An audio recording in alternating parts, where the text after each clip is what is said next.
नमस्कार, मैं हूं संजय शर्मा। आप देख रहे हैं 4 PM न्यूज़ नेटवर्क। मेरे लिए ये बड़ा हैरानी भरा पल था और मेरे लिए शायद ये बड़ा दुखदाई पल था, जब विश्व हिंदू परिषद के एक कार्यक्रम में हाई कोर्ट का जज कह रहा था कि बहुसंख्यक लोगों के सम्मान, बहुसंख्यक लोगों की भावनाओं के हिसाब से फैसला होना चाहिए। यह देश संविधान से नहीं चलेगा। अब बहुसंख्यक लोग अगर जो चाहेंगे वही देश चलेगा। सुप्रीम कोर्ट के चीफ जस्टिस का हमने बयान सुना था कि राम मंदिर का फैसला देना था, तो वो भगवान से पूछ रहे थे, भगवान मुझे क्या करना चाहिए? और उन्हीं भगवान जी की आरती करने के लिए विश्व गुरु मोदी जी उनके घर पहुंच गए थे। चंचूर साहब आरती करते हुए फोटो जानबूझ के वायरल करा दिए गए थे। सुप्रीम कोर्ट के एक चीफ जस्टिस पर एक महिला ने यौन शोषण का आरोप लगाया था, गगोई साहब। उसके बाद वो शांत हो गए थे, राम मंदिर के पक्ष में फैसला दे दिया था, राज्यसभा के एमपी हो गए थे। कलकत्ता में एक हाई कोर्ट का जज लगातार ममता बनर्जी के फैसले पे फैसले खिलाफ देता है और अचानक भारतीय जनता पार्टी का दामन थाम लेता है, एमपी बन जाता है। तो क्या अब न्यायपालिका भी इतनी खतरे में आ गई है? फिर लोग कहाँ जाएं? चुनाव आयोग पहले ही कब्जे में है, ईडी, इनकम टैक्स जैसे संस्थाएं गुलाम बनी हुई है, करे तो करे क्या? ऐसे तमाम बड़े सवाल है। बड़ा सवाल जगदीप धनखड़ को है, जिस तरह वो राज्यसभा चला रहे हैं, क्या ये उचित देता है देश के उपराष्ट्रपति को? और किसानों पे आखिर लाठियां क्यों बरस रही हैं? तमाम मुद्दों पर बातचीत करी मैंने एक तेजतर्रार पत्रकार से, जो उत्तर प्रदेश के कई बड़े अखबारों के संपादक रह चुके हैं, बहुत बड़े इलेक्ट्रॉनिक चैनल के समूह के सलाहकार संपादक रह चुके हैं। मैं आपको सीधे लेके चलता हूं चंडीगढ़ अजय शुक्ला के पास, और इन तमाम मुद्दों पर हम बातचीत करेंगे। आपसे रिक्वेस्ट है, चैनल को सब्सक्राइब करना और ज्वाइन करना ना भूलें। और एक उससे पहले बहुत बड़ा विनम्र अनुरोध आपसे, ये 4 PM म्यूजिक का लोगो देख रहे हैं, हमारा नया गाना रिलीज हुआ है। शशि भूषण ने बहुत बढ़िया लिखा है और पूरी प्रस्तुति बहुत अच्छी है। इस गाने को 4 PM म्यूजिक पे जाकर देखिएगा। 4 PM म्यूजिक चैनल को भी सब्सक्राइब करिएगा, ज्वाइन करिएगा। चलते हैं अजय शुक्ला जी के पास। 4 PM न्यूज नेटवर्क में स्वागत है अजय शुक्ला जी आपका। मैं बड़ा स्तब्ध हूं।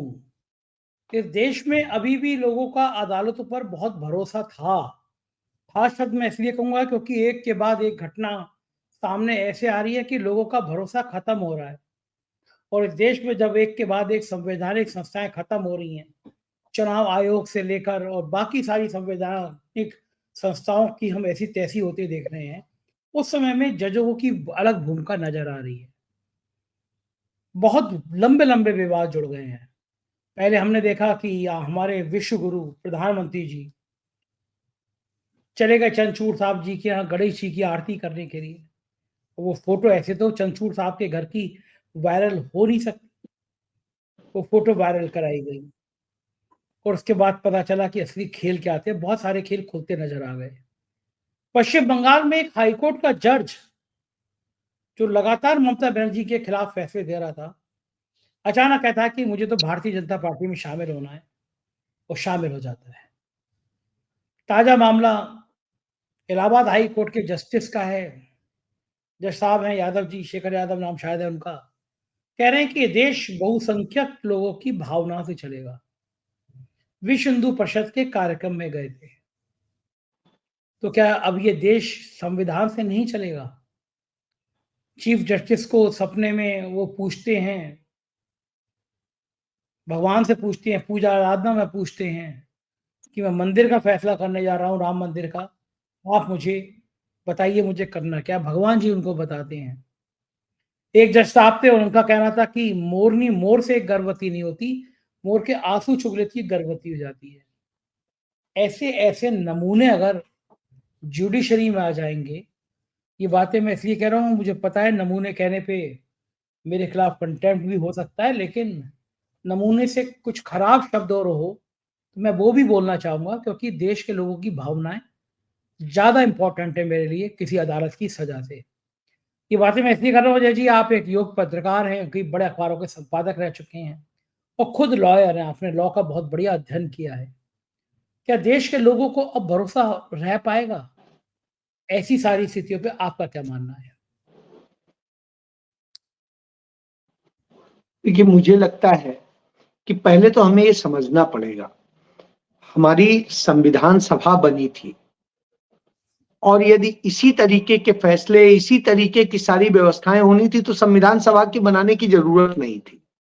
इतना पैसा, इतना वक्त बर्बाद करने की जरूरत नहीं थी। उस समय भारत कोई बहुत बड़ा रईस देश नहीं था, पैसा नहीं था। तमाम देशों के संविधान और सब कुछ का अध्ययन करने की जरूरत नहीं थी। 299 सदस्य थे, 288 लास्ट में रह गए थे, कई की डेथ हो गई थी। तो आप ये समझिए उन्होंने पूरी मेहनत की। डॉक्टर भीमराव अंबेडकर को प्रारूप समिति का चेयरमैन बनाने की जरूरत नहीं थी। क्या करना था, जब ऐसे ही होना था तो हो जाता। राजेंद्र प्रसाद को जैसे विद्वान वकील को लाने की और उसको संविधान सभा के अध्यक्ष बनाने की जरूरत नहीं थी। पंडित जवाहरलाल नेहरू की जरूरत नहीं थी। खत्म है, वो तो चलना ही था। बस सीधे पंडित जी प्राइम मिनिस्टर होते और कहते जो हमारा हुक्म वही सरकार। तो ये होता क्योंकि मेरे साथ बहुसंख्यक है, बात खत्म हो गई। लेकिन ऐसे थोड़ी नहीं होता। संविधान ने हमारे नागरिकों को, एक से एक नागरिक, जो आखिरी पायदान, जब देश आजाद हुआ तो पंडित नेहरू का पहले भाषण में क्या था, जब तक देश के किसी आखिरी व्यक्ति के आंखों में भी आंसू है तब तक हमारी आजादी पूर्ण नहीं होगी। यानी हमारा ध्यान उस आखिरी व्यक्ति तक था। तो साहब उसके बाद हमारे जजेज यदि इस तरह की बातें कर रहे हैं तो निश्चित रूप से हमें शर्म आता है। और जज कैसे बनता है, वकालत पढ़ता है, वकालत पढ़ने के बाद प्रैक्टिस करता है। मिनिमम 10 साल की प्रैक्टिस होनी चाहिए, वो भी पूरी क्रेडिबिलिटी के साथ में। लॉ का ज्ञान होना चाहिए और तमाम सारी चीजें। उसके बाद में कहीं आप एलिजिबल होते हैं और उसके बाद भी आपको तमाम और पैमानों पे होता है कि इतने केसेस होने चाहिए, इतना ये होना चाहिए, उसमें बहस में ये होना चाहिए, उसके बाद होता है। लेकिन यहां तो अब कोई मेरिट ही नहीं रह गई। अब मेरिट शायद आरएसएस के दफ्तर से तय होती है, विश्व हिंदू परिषद के दफ्तर से तय होती है। यही वजह है कि जजेज, सिटिंग जजेज विश्व हिंदू परिषद के कार्यक्रम में हिस्सा ले रहे हैं, वहां इस तरह का भाषण दे रहे हैं। मतलब दुर्भाग्यपूर्ण है। मैंने तो जब से वो पढ़ा, मुझे तो पूरे हिंदुस्तान में सुप्रीम कोर्ट के बाद ये किसी एक हाई कोर्ट के जजमेंट्स को कोर्ट किया जाता था तो इलाहाबाद हाई कोर्ट होता था। इतना इलाहाबाद हाई कोर्ट का सम्मान था, जहां जस्टिस कैलाशनाथ काटजू जैसे लोग रहे हो, जहां जस्टिस एएन मुल्ला जैसे लोग रहे हो। आप सोचिए, उस हाई कोर्ट ने, जिसने इंदिरा गांधी जैसी ताकतवर प्रधानमंत्री को हिला दिया था, उस हाई कोर्ट से इतने निचले दर्जे की सोच के लोग निकलेंगे जो संविधान के खिलाफ बोलेंगे, जो कानून के खिलाफ बोलेंगे। कहीं नहीं है कि बहुसंख्यक के हिसाब से चलेगा, बहुमत के है, बहुसंख्यक के नहीं है। शब्द समझ लीजिए। बहुमत आपके यहां छोटी कमेटी होती है, उसमें भी होता है, विधानसभाओं में भी होता है, नगर परिषदों में भी होता है, नगर निगम में भी होता है और हमारी संसद में भी होता है। तमाम फैसले होते हैं। लेकिन आज जब वो ये इस तरह की बात कहता है, वो कमोबेश खुल करके आकर के चीजों को जिस तरीके से कहता है, इसका मतलब है आप तो सीधे सीधे संविधान के मूल ढांचे पे, और कई बार सुप्रीम कोर्ट इस बात को वर्डिक्ट दे चुका है कि बाकी सब कुछ बदल सकते हैं लेकिन संविधान के मूल ढांचे को नहीं बदल सकते। और सेकुलर शब्द, अभी हाल ही में जजमेंट आया, सेकुलर शब्द भारत के संविधान के मूल ढांचे में है। इसके बाद कोई यदि कहे कि बहुसंख्यक से चलेगा तो संजय जी निश्चित रूप से आप यह मान लीजिए कि वो संविधान का सबसे बड़ा कातिल है, वही दुश्मन है। और ऐसे लोगों से संविधान को बचाना है। ये लोग संविधान को नहीं बचा पाएंगे क्योंकि हाई कोर्ट और सुप्रीम कोर्ट संविधान की व्याख्या करते हैं। लेकिन यदि व्याख्या करने वाला जज इस तरह का बोल रहा है तो इससे समझ लीजिए कि आपके लोग, जो न्यायपालिका है, उसका अंत हो चुका है। अब उसमें सही कहते हैं राहुल गांधी कि सभी संस्थाओं में, न्यायपालिकाओं में और तमाम जगह संघियों को भर दिया गया है। ये आरएसएस के लोग ये खत्म कर रहे हैं और वही। अच्छा जी, ये जो हाईकोर्ट के जज की टिप्पणी है, क्या चीफ जस्टिस संजीव खन्ना को संज्ञान में नहीं लेना चाहिए कि ये गलत टिप्पणी है, इस तरह की टिप्पणी नहीं होना चाहिए? क्या उनको ये समझना चाहिए कि ये टिप्पणी गलत हुई है? इमीडिएट संज्ञान लेते हुए उन्हें कार्य से हटा देना चाहिए। मैं उदाहरण एक देता हूं। एक निर्मल यादव जज हुआ करती थी चंडीगढ़ हाई कोर्ट में। चंडीगढ़ में पंजाब हरियाणा चंडीगढ़ का एक ही हाई कोर्ट, उसमें हुआ करती थी। उन पर एक इसी तरीके से बात आई। उन्हें सबसे पहला काम किया गया, 24 घंटे के अंदर उन्हें, जज हैं आप, जज हटाने का अधिकार नहीं है सुप्रीम कोर्ट को, हाई कोर्ट के, तो उन्होंने वो काम करेगा यदि करेगा तो महाभियोग लाया जाएगा। लेकिन उन्हें तुरंत काम से हटा दिया जाना और काम उन्हें ना अलॉट करना, ये अख्तियार है। इमीडिएट करना चाहिए कि ऐसा जज तो मतलब जो खतरनाक है, खतरा है संविधान के लिए, देश के कानून के लिए, देश की व्यवस्थाओं के लिए और मूल धारणा और मूल भावना के लिए। इससे आप समझ लीजिए संविधान के स्ट्रक्चर के लिए खतरनाक है। निश्चित रूप से होना चाहिए। आपने देखा था कि किस तरीके से अभिजीत गंगोपाध्याय पश्चिम बंगाल में हुआ करता था जज, उसने इस्तीफा दिया, इस्तीफा मंजूर हो उसके पहले ही उसने बीजेपी ज्वाइन कर ली और बीजेपी ने उसे टिकट भी दे दिया। और मैं इस देश की जनता, महान जनता को कहता हूं अब वो उसकी मर्जी है, उसने उसे जिता दिया पश्चिम बंगाल से।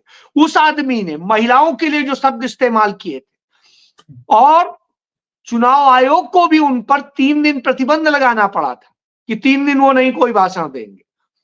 तो हालांकि ये बहुत मतलब मैं कहूंगा मूर्खतापूर्ण बात थी कि सिर्फ 3 दिन, उस पर तो निश्चित रूप से एफआईआर दर्ज होनी चाहिए। तो उसने कहा था महिलाएं 2-2 लाख रुपए में बिकती हैं और ममता बनर्जी 10 लाख में बिकती है। अब आप सोचिए जो आदमी ऐसे बोल रहा हो वो आदमी हाई कोर्ट का जज रहा। सही बात। तो आप कल्पना करिए उसने क्या किया होगा अपने समय में। उसकी सोच जब यह है तो वो कितना खतरनाक व्यक्ति रहा होगा, उसने क्या क्या किया होगा। शर्म आती है, लेकिन अब क्या कर सकते हैं। भाजपा को ऐसे ही लोग पसंद आते हैं, ऐसे लोगों को ही वो करते हैं। तो ये है। आपको याद होगा एक और केस, उड़ीसा के वो थे और उसके बाद में पश्चिम बंगाल में भी जज रहे। तो उन्होंने रिटायर होते कहा कि आरएसएस का मैं व्यक्ति था, वापस आरएसएस के लिए काम करूंगा, और उन्होंने ही वो जजमेंट दिया था कि लड़कियां कैसे सेक्स करें और क्या करें। तो गजब गजब स्थिति वाले लोग हैं। किसका किसका जिक्र करेंगे इस दौर में। उन लोगों के चेहरे के नकाब उतर रहे हैं जो लोगों से लगता था कि हाँ इनसे कुछ इंसाफ होगा। और उसका सबसे बड़ा प्रमाण हमारे पास में हमारे चीफ जस्टिस ऑफ इंडिया रहे डीवाई चंद्रचूड़ है, जिनके पिता के कारण हम लोग उम्मीद करते थे और उन्हें उत्तर प्रदेश में एज ए चीफ जस्टिस देख करके थोड़ा सा उम्मीद करते थे कि हो सकता है वो हो। लेकिन अब लगता है वो असल में वही थे, हम लोग नहीं पहचान पा रहे थे। जी बिल्कुल ठीक बात है। और ऐसे ऐसे चेहरे जब सामने आते हैं तो बहुत दुख होता है। एक घमासान चल रहा है आजकल हाउस में, अडानी के मुद्दे को लेकर हाउस में लगातार बाधा आ रही है। कांग्रेस लगातार प्रदर्शन कर रही है। हालांकि कांग्रेस के कुछ सहयोगी दल उससे अलग भी हो रहे हैं, इस मुद्दे पर नहीं शामिल हो रहे। लेकिन धनखड़ जी तो गजब कर रहे हैं। धनखड़ जी खड़गे ने आरोप लगाए, बोल ही नहीं दे रहे हैं। और जो हाउस में चल रहा है राज्यसभा में, अब विपक्ष उनके खिलाफ अविश्वास प्रस्ताव लाने की तैयारी कर रहा है। खासतौर से मैं जगदीप धनखड़ की जो भूमिका है, आपने इतने दिनों हाउस कवर किया है, देखा है करीब से रह के और बहुत नजदीक से आप जानते हैं राजनीति को। क्या धनखड़ जी का व्यवहार किसी भी रूप से उचित लग रहा है आपको? मैं तो मतलब अचंभित हूं कि भारत में ऐसा उपराष्ट्रपति भी होगा, मैं सोच नहीं सकता था। आज तक बता दीजिए मुझे किसी एक उपराष्ट्रपति को जो यूं करे, घूम वो कर रहा हो। और ये मैं नहीं कह रहा हूं, उसका वीडियो मौजूद है, आप देखिए। वो इस तरह से प्रधानमंत्री के सामने होता है कि इस तरह से, तो मैं किसी क्या कहूं, मैं तो एक छोटी सी आज मैं इसी पे एक किस्सा सुनाता हूं। सुबह सुबह मैं नहाने जा रहा था, तो मेरे पास में इतनी बड़ी एक वो है इटालियन ब्रांड जो है, ब्रीड की वो है, माँ से नाम है उसका कुछ, तो वो कुतिया है। तो मैंने कहा चलो स्टेला तुम्हें नहलाते हैं। तो तुरंत भागी और जाके सोफे के नीचे पहले छिपी। जब मैं उधर गया तो वो सोफे के ऊपर चढ़ गई, और जब मैं ऊपर की तरफ आ गया तो वो यूं, मुझे उस समय वही चेहरा याद आ गया। अब मैं नाम नहीं ले रहा हूं, वही चेहरा याद आ गया। मैंने सोचा छोड़ो यार, और मैं फिर नहाने चला गया। मैंने वाइफ से कहा जब ये दोपहर हो जाए तो नहला देना। तो मैं ये बता रहा हूं कि ये हालात हमें आज संवैधानिक देश के दूसरे नंबर पर, जिसका प्रोटोकॉल में आता है, राष्ट्रपति के बाद में दूसरे नंबर पे है, उसके प्रोटोकॉल में जो आता है, जो सभापति भी है राज्यसभा का, उस शख्स का व्यवहार, उस शख्स के भाषण, उस शख्स की बातें, उस शख्स का सदन के अंदर का व्यवहार बताता है कि वो शख्स असल में उस पद के लिए नहीं है, वो किसी का कुछ और है। अब क्या है ये आप अंदाजा लगा लीजिए, लेकिन मैं ये कहता हूं उससे ज्यादा उसकी औकात नहीं है। तो उससे आप क्या करेंगे? आप देखिए उदाहरण, मैं नहीं कह रहा हूं, उन्हीं के राज्यसभा चैनल के उसमें चले जाइए, उसी से निकालिए। संसद चैनल के उसमें आप जब देखेंगे तो देखेंगे कि जैसे ही विपक्ष का नेता कोई बात करेगा, अडानी का नाम ले लेगा, तो तुरंत नहीं नहीं ये नहीं जाएगा रिकॉर्ड में, कुछ नहीं रिकॉर्ड होगा। और फिर बोलेगा नहीं, और ज्यादा वो आप बोलेंगे तो हाउस एडजर्न। एक बात बताइए, सदन वही नहीं चलाना चाह रहे। फिर दूसरी चीज, विपक्ष का नेता कुछ भी बोलेगा तो आप सोचिए उस पे आप बिल्कुल हाँ ठीक है बोले रहो बोले रहो बोले रहो। तो इससे आप समझ लीजिए कि सत्ता का नेता कुछ भी बोल ले और विपक्ष का कुछ अपने जायज सवाल उठाए, वो भी बर्दाश्त नहीं है। क्षेत्र के सवाल भी बर्दाश्त नहीं है, हर जगह बस यही बोलना। तो जब यही करना है तो उस सदन का कोई मतलब नहीं रह गया। सदन क्यों बने थे? कि चर्चा हो, वो भी उच्च सदन तो विशेषकर इसके लिए बना था, क्योंकि उच्च सदन को तो ये भी है कि बहुत सारे चाहे जो फाइनेंशियल बिल्स होंगे उनमें वो नहीं कुछ करेंगे तो भी वो पास हो जाएगा, लेकिन इसलिए कि वहां पर एक फ्रूटफुल चर्चा हो, उस पर वो कंटेंट आए जिससे बिल में सुधार किए जा सके, चीजों में सुधार किए जा सके और आगे बढ़ाया जा सके। एक बात बताइए, विपक्ष के पास तो कोई अधिकार होता नहीं, अधिकार सारा सत्ता के पास होता है, क्योंकि कार्यपालिका उसके पास है। तो सवाल किसको पूछने की जरूरत? सवाल पूछने की जरूरत है मैक्सिमम वो है सत्ता पक्ष को। तो साहब बाकी को चर्चा करने की स्थिति होती है, क्योंकि सत्ता पक्ष वाला तो चला जाएगा, जो भी चाहेगा वो ले आएगा, फाइल भी उठा लाएगा, लेकिन विपक्ष वाला तो उसको तो सदन के ही थ्रू पता चलेगा देश को, और वही जनता को रिप्रेजेंट करता है। तो बड़ा साफ साफ है कि जब यह स्थिति है तो आप उसको खत्म करने का काम कर रहे हैं, आप सदन में को वो कर रहे हैं। ये संवैधानिक पर ये सोचा नहीं होगा हमारे संविधान निर्माताओं ने, क्योंकि वो उस समय की जो सोच थी वो थी कि इतना गंदा तो कोई नहीं गिर सकता है। वो अच्छा है, गड़बड़ करेंगे तो ये कोर्ट है, ये गड़बड़ करेंगे चुनाव आयोग है, ये गड़बड़ करेंगे तो ये है। चेक एंड बैलेंस के सिस्टम बनाए गए थे, लेकिन आज तो सब जगह, जैसा मैंने कहा, जैसा राहुल गांधी भी कहते हैं, कि आरएसएस के लोग जब बैठ जाते हैं या उस तरह से धुल के बैठा दिए जाते हैं वॉशिंग मशीन से, तो वो लोग वही करते हैं जो साहब चाहते हैं। तो आज वही हो रहा है जी। बिल्कुल ठीक बात है। और कुछ वो ऐसा भी हो रहा है देश में जो बहुत दुखद है, वो है किसानों पर बल प्रयोग की घटनाएं लगातार। किसान अगर आ रहे हैं, 100 किसान अगर दिल्ली आ जाएंगे, अपनी बात कह देंगे, तो इसमें कौन सा बड़ा भारी गुनाह हो जाएगा। देखिए, किसानों के जत्थे को जिस तरह रोका जा रहा है, उन पे गोलीबारी, उन पे लाठीचार्ज, पानी की बौछारें। क्या सत्ता को एक जमाना था जय जवान जय किसान का नारा देश में गूंजता था, अन्नदाता कहते थे, और सही बात है कि वो धरती का सीना चीरकर सोना उगाते हैं, तब इस देश के 140 करोड़ के लोग 2 वक्त की रोटी खा पाते हैं। उनका इस तरह अपमान करना, इस तरह उनको बल प्रयोग से रोकना, कब तक हुकूमत ऐसे किसानों को बेरहमी से पीटती रहेगी और वो पिटते रहेंगे? संजय जी, ये दुर्भाग्यपूर्ण है। मैं कल उधर की तरफ गया था और मैं मतलब बताऊं कि इस समय आपके यहाँ तो नहीं, यहाँ बहुत ठंड पड़ रही है। कल शिमला वगैरह में बर्फ गिरी है और उधर गिरी है, बारिश भी हुई कल इस तरफ, तो ठंड बिल्कुल बर्फीली सी हवाएं चल रही थी। और वैसे में किसान वहां पर जिस तरीके से प्रोटेस्ट कर रहा है, वो आपसे क्या मांग रहा है? और जो मांग रहा है पूरे हिंदुस्तान को दे देंगे, तो आप बजट के हिसाब से ही आप देख लीजिए कितना खर्चा आएगा। जितना आप कारपोरेट का लोन माफ करते हैं, उसका 1/4 सिर्फ खर्चा आएगा। अब आप सोचिए, जब 1/4 आएगा, वो आप नहीं कर सकते हैं, उससे क्या फायदा होगा? आप ये माफ करेंगे, महंगाई कम हो जाए। क्यों? क्योंकि जब उसे सब्सिडाइज हो जाएगी लागत, तो वहां दूसरी तरफ उसको जो है सस्ते में अनाज भी मिल जाएगा।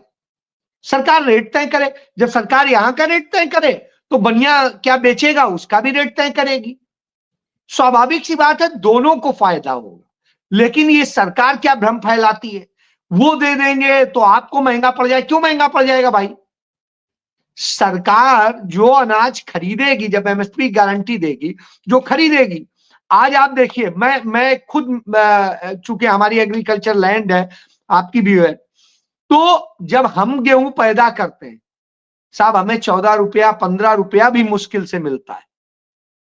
सरकार जो अभी तय करती है, वो रेट नहीं मिलता है। सोचिए आप, वो यही तो कह रहे हैं, जो रेट आप तय करते हो, हर बार तय करते हो, उसी रेट पे खरीदने की गारंटी कर दो कि साहब उतना तो मिले।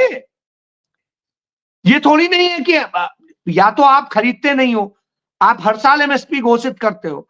जब आपने जो घोषित की उसी पे खरीदा जाए, ये सुनिश्चित कर दो। और ये देने के बाद भी आम जन को गेहूं जो जाके पड़ेगा, मैं एक गेहूं का ही उदाहरण दे रहा हूं, कि वो गेहूं ज्यादा से ज्यादा बनिया की दुकान से भी हमें 22, 23, 24 रुपए का पड़ जाएगा, ज्यादा से ज्यादा सारा खर्च मिला के प्रॉफिट दे के।